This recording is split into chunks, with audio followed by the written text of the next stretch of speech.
They say they had an 8.7 earthquake off of Russia. Say they got a tsunami warning for Hawaii and some of the Aleutian Islands, a tsunami warning. This is a burst of energy. Essentially, if we're seeing a tsunami warning like this, we don't need to have the full movement just yet.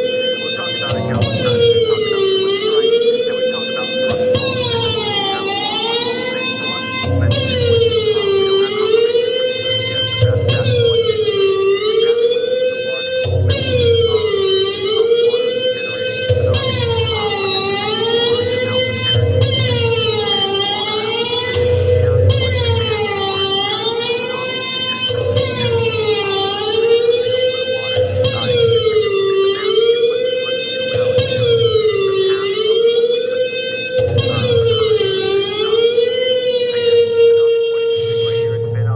That's what Hawaii's tsunami warning sirens sound like, and they said Hawaii 7:17 p.m.